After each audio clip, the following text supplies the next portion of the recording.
Hi guys, today I'm going to tell you about the pinhole camera. So this is a pinhole camera. This is what you see right over here is a pinhole camera. So before I actually tell you how do you make a pinhole camera, let me tell you some basic logic behind how a pinhole camera works. So first of all, you need two main things for a pinhole camera to work.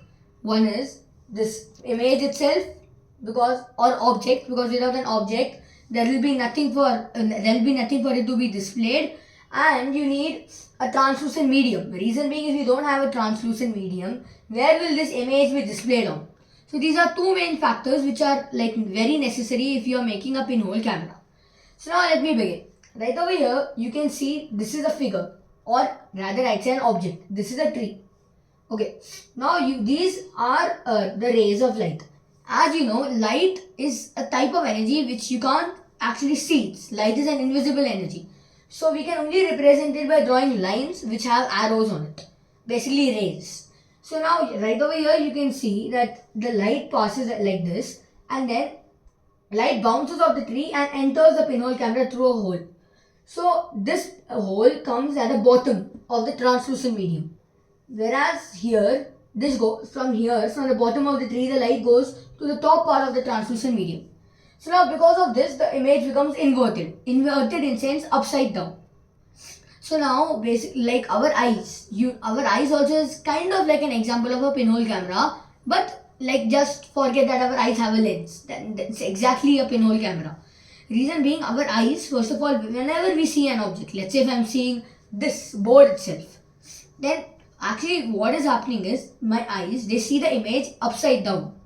But then my brain, I'd rather say that it converts the image into a straight form. It's generally inverted, but then it converts it into a straight form and we are able to see it. So that is how our eyes work. So I'm not saying that this works exactly like how our eyes does, but it's kind of similar. And now what happens is, as you know, the light reflects at the bottom part of the translucent medium, and right over here it reflects at the top part of the translucent medium. So the image right over here is seen inverted. So basically right over here you see a pinhole camera. This is a pinhole. It's known as a pinhole camera. Reason being, the hole right over here is the size of a pin. So this is a pinhole camera and this is the translucent medium. So light goes through it and it gets reflected right over here. Now you might be thinking, why do we need a translucent medium? Why can't it be opaque or transparent? Reason being, first of all, an opaque medium, or I'd say an opaque sheet, like for example a black color sheet.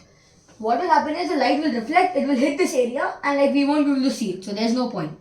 And if it's transparent, you all know that in transparent the light completely passes through the object.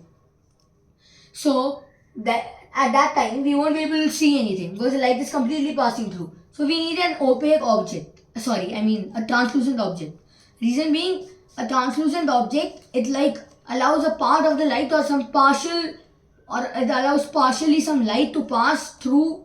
So that's why we need an translucent object. So basically this is some basic explanation, like a low level explanation of how a pinhole camera works.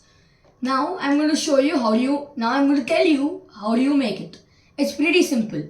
All you need is basically 5 pieces of cardboard. As you know, you can make this in the shape of a square or a rectangle. So right over here, what you need to do is you need to cut squares of size or rectangles or whatever size you want, and cut 5 such rectangles or squares in the same shape. Stick them together such that they form a box kind of shape and they are open from one side. Or if you want to do it in an easy way, you can just take an Amazon carton or a box and just cut one side of it and leave the rest 5 sides as they are. So now in that one side which is left, you can stick a piece of paper, like butter paper I'll rather suggest. Reason being, that's a translucent medium. So basically that's how you make it, and it's pretty simple to make it. So that's a low level and a basic explanation of a pinhole camera. Thank you.